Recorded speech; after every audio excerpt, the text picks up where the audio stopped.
Have you ever asked yourself if you could beat Pokémon Emerald only using a Rayquaza? No? Well, I did.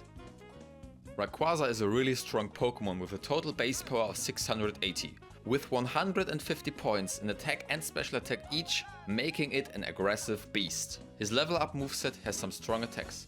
Starting with Twister, a 40 base power 100% accuracy move that can flinch the enemy and gets same type attack boost, Stab from Rayquaza's dragon typing, and learning Ancient Power and Dragon Claw at decently low levels makes it a strong contender for a very speedy run of this game. Also the TMHM moveset is quite impressive, but I didn't really use many of those moves. His Dragon Flying typing makes it resistant to 4 types, quad resistant to 1 type and only quad weak to 1 type, namely the Ice type. The resistance to water is pretty good for an Emerald run, because the Hoenn region is just full of water. The quad weakness to ice is a problem though, because there is an Elite 4 member specialized in ice type.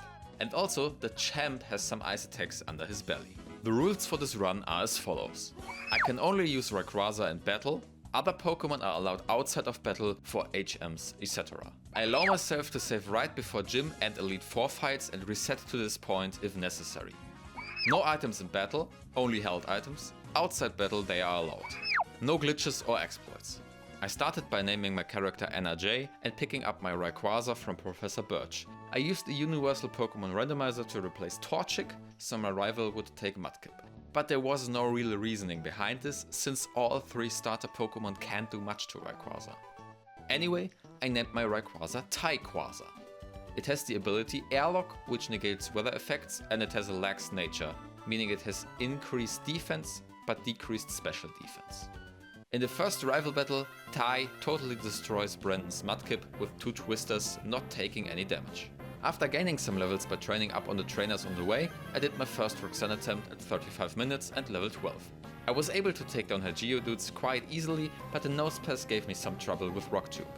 After some grinding, I tried again at level 50, this time going into Nosepass with full HP, which led us to victory here with several Twisters. Then, after some storyline stuff, I do my first Brawly attempt at a time of 1 hour and 9 minutes. I hit 3 Ancient Powers on Machop to get a stat boost. The Machop got taken down by a Twister. Another Twister nearly one-hit KOs Meditite and makes it flinch. After a Super Potion, Tyquaza uses yet another Twister to take down the Meditite from full HP. Out comes Brawly's ace, Makuhita, which also flinches after nearly getting one-hit KO'd by my Green Dragon's Twister. Then however Makuhita's Citrus Berry pops and heals him into the green. A last Twister wins us the fight, earning us the second gym badge.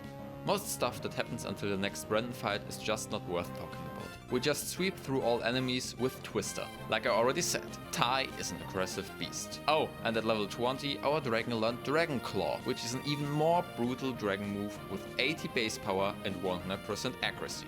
To demonstrate how broken Dragon Claw is at this level, here's how the Brandon fight on Road 110 went. We take down Lombre with 1 Dragon Claw. Then we take down this Lacroix with also 1 Dragon Claw. And Marshtomp takes 2 Dragon Claws before falling. They barely did any damage to us. Dragon typing is really broken in early game. At a time of 1 hour and 32 minutes I attempt Watson. He opens with his Voltorb that goes for a Shockwave but then gets downed by a single Dragon Claw. The follow-up Electrike also gets one-hit KO'd by a Dragon Claw. And then out comes the problem. Magneton, an electric steel type. Steel type attacks are more effective against us, but dragon attacks are weak to steel types. So we try to take down Magneton, but fail because of not doing too much damage. After some grinding, I try to beat Watson again. I get a bit further, but Magneton still takes us down. At the time of 1 hour and 48 minutes, we attempt Watson for the 3rd time. The first 2 Pokémon go down just as before. Magneton takes 2 Dragon Claws, then gets healed and takes 2 more Dragon Claws. Then the Manectric comes out, but gets taken down by 2 Dragon Claws, winning us the 3rd gym badge. Then I've spent way too much time getting an HM Mule because I didn't want Rayquaza having to learn stuff like Rock Smash. At 2 hours and 30 minutes I battle Maxi for the first time. 1 Ancient Power and a Dragon Claw take out the mighty Yana. Zubat gets knocked out of life after wing attacking us for a laughable 9 HP. Then the Camerupt goes down to a one-hit crit Dragon Claw. After finding my way through the very hard Lava-Rich Gym puzzle, I try to beat Flannery at a time of 2 hours and 43 minutes. Numel dies to a Dragon Claw, so does Slugma. The Camerupt actually lives a Dragon Claw, then gets healed by a Super Potion, then takes another Dragon Claw and gets healed again. But 2 more Dragon Claws do the job. After traveling through all the lands, searching far and wild, I attempt to beat my dad's team at a time of 2 hours and 57 minutes. He opens with a Spinda, which goes down to a Dragonclaw. So does the Vigoroth. The Linoon, however, lives a Dragonclaw and then gets sealed. It then, however, falls to 2 ancient powers. The latter one even led to a stat boost. Slacking lives 1 Dragonclaw, but fails to counter it. That is because counter only works if the opponent uses a physical move. And prior to Gen 4, all dragon moves were special. After restoring some HP with a berry, the big monkey goes down to yet another Dragonclaw. After sweeping many trainers, including Brandon and Team Aqua, we arrive at the 6th gym at a time of 3 hours and 37 minutes. Her lead Pokémon Swablu gets taken out with a single ancient power. Then Winona decided to bring out Swablu's evolution, Altaria. Since Altaria is a dragon type though, we can one-hit KO her with, yes, you guessed it, Dragonclaw. Then Tropius also fell to 1 Dragonclaw. Her Pelipper also wasn't able to withstand one attack by Rayquaza. Winona's Skarmory is resistant to dragon attacks because of its steel typing, leading to us using 2 Dragonclaws to take it down, and with that earning us the 5th gym badge. After doing some story stuff at Mount Pyre, it is mandatory to go to the Magma hideout just above Leverage Town, but because I failed to get a mule for the HM Fly and I didn't want to teach Fly to Rayquaza, I had to walk over there, costing us some time. This is definitely a point worth optimizing. We just sweep through the hideout and then reach the Maxi fight at a time of 4 hours and 30 minutes. Our attack stat gets lowered by the Mighty Yenna, hence we use 1 Dragon Dance to buff our attack. After that, the enemy uses Swagger, which increases our attack even further, but also confuses us. This leads to Tai hurting herself in confusion for about a third of her HP. Then the Mighty Yenna uses Raw to get us out of battle, bringing out Uno the Graveler I had with me as an HM mule, but of course I am only allowed to use Rayquaza in battle, therefore I switched immediately. After getting hit by a recoil, we go for our favorite move, a Dragonclaw. This one-hit KOs the Hyena Pokémon. The follow-up Pokémon, a Camerupt, also gets one-hit KO'd, just not by Dragonclaw but by a Surf. Then however the Crobat takes us out with a crit wing attack. I reset to right before the fight and then try again, knowing that this fight should easily be doable for our Rayquaza. In this attempt, Mighty Yenna immediately gets one-shot by Dragonclaw. Camerupt again falls to 1 Surf. Then the Crobat comes out and uses Confuse Ray, leading to Tai hitting himself. After a wing attack, she snaps out of the confusion and hits the Crobat with an ancient power. Before we could hit another one, the bad Pokémon gets healed with a Super Potion. After hitting another ancient power, Crobat gets healed again. This time I decide to go for a Dragonclaw, which leads us to victory here. Then I finally encounter a flying type Pokémon, namely Silver the Tropius. I catch it so it can fly us wherever we want. After some traveling, I went into the Moss Deep City gym with only Rayquaza on my team to clear out the trainers on the path to the gym leaders. I then get a Magikarp I caught fishing with the Old Rod onto the team and go challenge Tate and Liza. You may ask yourselves now, why does he put another Pokémon onto the team? Well, since the theme of this gym is double battles, you just cannot challenge the gym leaders with only 1 Mon in the team. So I got Magikarp that will only use Splash as a substitute for an empty party slot. It's probably the fairest I can do here. When I get to Tate and Liza, I'm at a time of 5 hours and 3 minutes. They open with Claydol and Xatu. I can easily deal with the Claydol by using Surf, but the Xatu lives. After that I get rid of the Xatu, but then Lunatone and Solrock are out. They are harder to deal with because they set up Light Screen and then basically spam Psychic, taking me down multiple times. After some more grinding, I go into another attempt at a time of 5 hours and 44 minutes. This time I use the first turn to set up Dragon Dance, while they take down my splashing comrade with a Psychic and an Earthquake, which doesn't affect us. We then take out the Xatu with a single ancient power, while Claydol goes for a Psychic on us. I then use Surf since it's effective against both enemies. It takes half of Claydol's HP and one-hit KOs Lunatone with a crit. After we are left in the green by another Psychic, we take down the Claydol with a Surf, which also brings Solrock into the red. After the Rock type heals of a Citrus Berry, we take it down with yet another Surf. This took way longer than I expected. Then there is not much happening except some story stuff. Oh, look, there's Tai chilling on the top of an ancient tower. After a nice cutscene, we go for the last batch of Hoenn at a time of 6 hours and 30 minutes. Juan's Loftis immediately falls to a Shockwave. Kingdra does the same to a Dragonclaw. And Denesilio also is a one-shot with Shockwave. For Whiscash, however, we use Dragonclaw since it is resistant to electric moves. Juan's last Pokémon then falls to 1 more Shockwave. With now having the right to challenge the Elite Four, I decided to gather some ethers and teach Tai the moves Thunder and Fire Blast.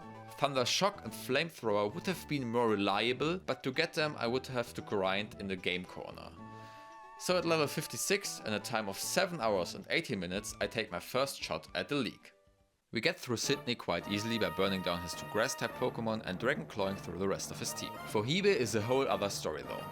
Both of her Dusclops have the ability Pressure, which makes us lose 2 PP while using a single move. This is bad because I don't have an unlimited access to PP restoring items. She goes for Protect, trying to storm me out. Then the Dragon Claw hits for good damage, but we can't kill from here because the Ghost type gets healed and then goes for 2 consecutive Protects. I then take out her first Mon by using Thunder because I have no Dragon Claw PP left. Out comes the second Dusclops that I try to one-hit KO with a single Thunder, but the electric attack misses and we get hit by an Ice Beam instead.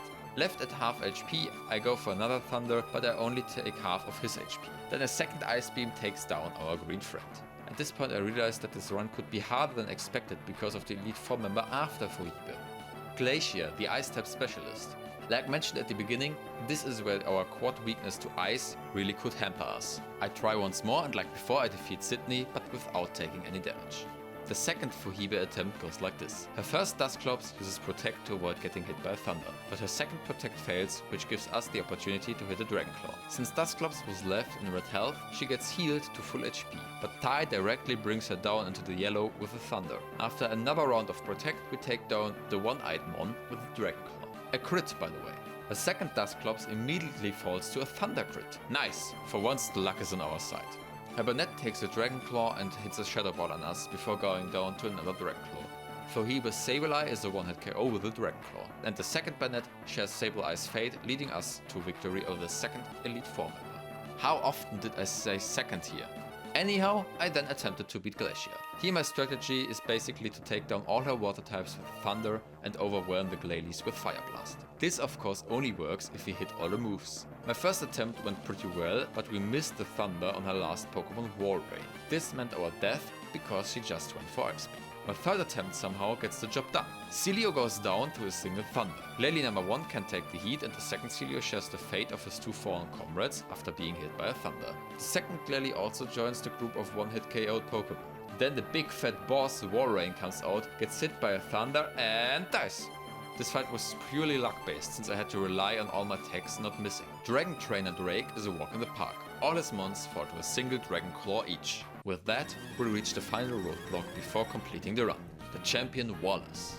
The problems here immediately show themselves. If I don't hit a Thunder on Wailord, it goes for a Blizzard that definitely one-shots me if the whale Pokémon doesn't miss himself. Then the Wallace tentacle comes out, which we hit with another Thunder but don't kill. This is actually due to a low roll. Attacks in Pokémon games have a certain range of damage they can do. In this specific instance, we just were unlucky to end up on the lower end of that range. The tentacle ignores the paralysis and hits an Ice Beam. This doesn't kill, but means that we die to the next attack that hits us in any case. After being fully healed, the tentacle barely lives after getting hit by Thunder. Another Ice Beam takes us down. The attempts at Wallace I had here can basically be categorized into 2 categories. The first being of such a kind as just shown, either dying to Wailord's Blizzard or being unlucky with a Thunder damage range, which almost always leads to Rayquaza dying to Tentacool or the follow-up Pokémon Milotic. The second category is for those attempts in which I managed to get past the Tentacool without having taken damage. Here we use Thunder against the Milotic, always hoping for a lucky crit or paralysis luck. Then we can take down the Serpentine Pokémon. After that, Gyarados comes out. This, however, is actually the Pokémon we have to worry about least, because Earthquake can't hit us, Hyper Beam and Surf won't kill if you have full HP, and Dragon Dance basically gives us a free turn in which we can go for a Thunder. Then the Ludicolo comes out. This again is a more frightening Pokémon because of Leech Seed. If we get hit by that move, we only have a very limited amount of turns left to take out the last Pokémon of the champion. Here my best strat is to go for 2 Dragon Claws and just hope he doesn't Leech Seed.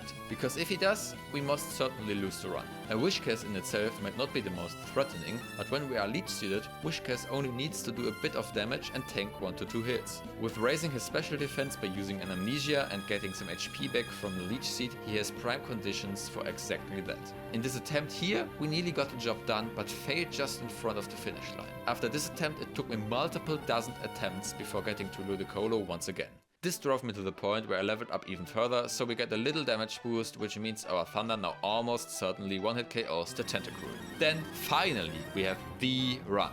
Wailord and Tentacruel both fall to a single Thunder. Milotic tanks one Thunder, but can't attack because of paralysis. Dragonclaw now takes him down. The Water Onix gets off 2 Dragon Dances before being taken down by a critical Thunder. Then the Ludicolo comes out and is nearly one-shot by Aerial Ice, which I taught Rayquaza since I never used Dragon Dance in the champion fights anyways. After double teaming and being healed, a Dragonclaw takes out 2/3 of the carefree Pokemon's health.